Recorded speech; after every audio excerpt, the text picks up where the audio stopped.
EPF ನೌಕರರ ಭವಿಷ್ಯ ನಿಧಿ ಪಿಂಚಣಿದಾರರಿಗೆ ಮುಂದಿನ ಅಂದರೆ ಫೆಬ್ರವರಿ ಬಜೆಟ್ನಲ್ಲಿ ಶುಭ ಸುದ್ದಿ ಹೊರಬೀಳುವ ಸಾಧ್ಯತೆಯಿದೆ.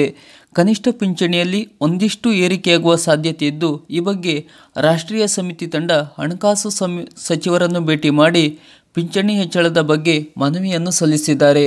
ಹೌದು, ಇಪಿಎಫ್ ಪಿಂಚಣಿದಾರರಿಗೆ ಖುಷಿ ಸುದ್ದಿ. ಕನಿಷ್ಠ ಪಿಂಚಣಿ 7,500ಕ್ಕೆ ಏರಿಕೆಯಾಗುವ ಸಾಧ್ಯತೆಯಿದೆ ಎಂದು ಹೇಳಲಾಗುತ್ತಿದೆ. ಮುಂದಿನ ಬಜೆಟ್ನಲ್ಲಿ ಈ ಘೋಷಣೆ ಹೊರಬೀಳಬಹುದು ಎಂದು ನಿರೀಕ್ಷಿಸಲಾಗಿದೆ. ರಾಷ್ಟ್ರೀಯ ಆಂದೋಲನ ಸಮಿತಿಯು ಹಣಕಾಸು ಸಚಿವರನ್ನು ಭೇಟಿ ಮಾಡಿ ಈ ಬೇಡಿಕೆಯನ್ನು ಇಟ್ಟಿದೆ. ಹಣಕಾಸು ಸಚಿವರನ್ನು ಭೇಟಿ ಮಾಡಿದ ಅಧ್ಯಕ್ಷರು ನಂತರ ಸುದ್ದಿಗಾರರೊಂದಿಗೆ ಮಾತನಾಡಿ, ನಮ್ಮ ಬೇಡಿಕೆಗಳನ್ನು ಈಡೇರಿಸುವುದಾಗಿ ಪರಿಗಣಿಸುವುದಾಗಿ ಭರವಸೆ ನೀಡಿದ್ದಾರೆ ಎಂದು ಮಾಹಿತಿ ಹಂಚಿಕೊಂಡಿದ್ದರು.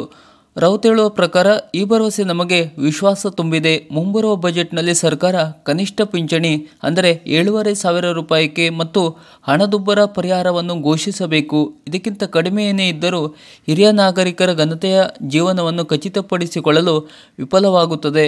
ಫೆಬ್ರವರಿ 1ರಂದು ಹಣಕಾಸು ಸಚಿವರು ಸಂಸತ್ತಿನಲ್ಲಿ 2025-26ನೇ ಸಾಲಿನ ಸಾಮಾನ್ಯ ಬಜೆಟ್ ಅನ್ನು ಮಂಡಿಸಲಿದ್ದಾರೆ. ಸಭೆಗೆ ಮುನ್ನ ರೌತ್ ಕೇಂದ್ರ ಮತ್ತು ರಾಜ್ಯ ಸಾರ್ವಜನಿಕ ವಲಯದ ಉದ್ಯಮಗಳು, ಖಾಸಗಿ ಕಂಪನಿಗಳು ಮತ್ತು ದೇಶದಾದ್ಯಂತ ವಿವಿಧ ಸಂಸ್ಥೆಗಳಲ್ಲಿ 78 ಲಕ್ಷಕ್ಕೂ ಹೆಚ್ಚು ಪಿಂಚಣಿದಾರರ ಸಮಸ್ಯೆಗಳನ್ನು ಎತ್ತಿ ತೋರಿಸಲಿದ್ದಾರೆ. ಪಿಂಚಣಿ ಹೆಚ್ಚಳ ಮತ್ತು ಪಿಂಚಣಿದಾರರು ಮತ್ತು ಅವರ ಸಂಗಾತಿಗಳಿಗೆ ಉಚಿತ ವೈದ್ಯಕೀಯ ಸೌಲಭ್ಯಗಳನ್ನು ಕೋರಿ ಕಳೆದ 7-8 ವರ್ಷಗಳಿಂದ ಹೋರಾಟ ನಡೆಯುತ್ತಿದೆ. 2014ರಲ್ಲಿ ಸರ್ಕಾರ 1,000 ಪಿಂಚಣಿ ಘೋಷಿಸಿದ್ದರೂ ಇನ್ನೂ 36.60 ಲಕ್ಷ ಪಿಂಚಣಿದಾರರು ಅದಕ್ಕಿಂತ ಕಡಿಮೆ ಪಿಂಚಣಿ ಪಡೆಯುತ್ತಿದ್ದಾರೆ.